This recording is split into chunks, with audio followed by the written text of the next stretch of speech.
ঠিক আছে।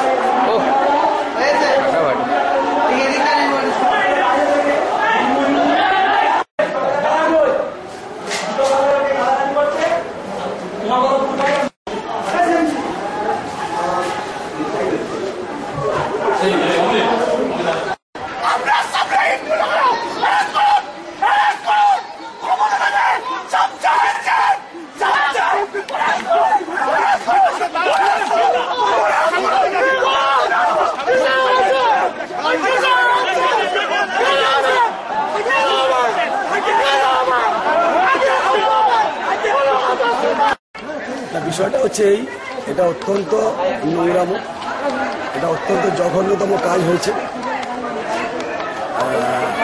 একটা তৃণমূল ছাত্র সংসদ অত্যন্ত সুন্দরভাবে চলছে।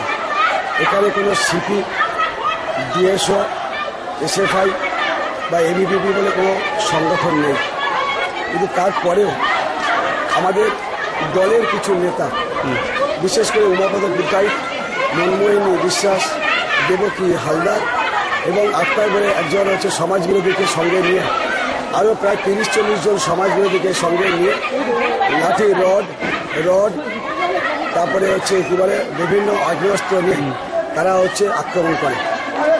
তো আমি সেই খবর পেয়ে ডিএম সাহেবের সঙ্গে মিটিংয়ে ছিলাম কুলপিতে, আমাদের গণতন্ত্রের সংবাদ চলবাদ দিচ্ছিল। তো আমি হচ্ছে তারপরে এখানে এলাম গভর্নিং বডির একজন সভাপতি হিসেবে। আমি এসে দেখলাম যে অত্যন্ত জঘন্যভাবে মারধর করেছে এবং এটা অত্যন্ত নিন্দনীয়। আমি এর তীব্র বিরোধিতা করছি, প্রতিবাদ করছি। একটা ষড়যন্ত্র, সেই ষড়যন্ত্র হচ্ছে এই যে দীপক হালদারকে যে কোনোভাবে হেয় প্রতিপন্ন করতে হবে, আগামী বিধানসভায় যাতে টিকিট না পায় তার জন্য একটা বার্তা দিতে হবে। তো আজকে সেই উদ্দেশ্য নিয়েই মূলত হচ্ছে এরা এই নোংরামিগুলো করছে বেশ কয়েকদিন যাবৎ। বারবার আমরা বলেছি এবং আইসিকে এই ঘটনা হওয়ার সময় সঙ্গে সঙ্গে আমি যখন কুলপিতে ছিলাম সংবাদ পেলাম, সঙ্গে সঙ্গে আইসিকে বলেছি পদক্ষেপ করার জন্য। কিন্তু আইসি এসে আমি এসে যা শুনলাম যে আইসির সামনে ছেলেদেরকে মারধর করা হয়েছে, হেনস্থা করা হয়েছে, চরমভাবে আঘাত করা হয়েছে।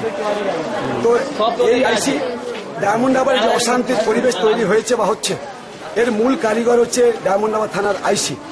আমি জানি না মনমোহিনী বিশ্বাসের সঙ্গে ওনার কি সম্পর্ক আছে, সেই সম্পর্কের উপরে ভিত্তি করেই আজকে ডায়মন্ড হারবারের শান্ত পরিবেশকে অশান্ত করার জন্য পুলিশ 100% আজকের মনমোহিনী বিশ্বাসকে সমর্থন জুগিয়ে আজকের শুধু ফকিরচাঁদ কলেজ নয়, ডায়মন্ড হারবারের পরিবেশকে অশান্ত করছে।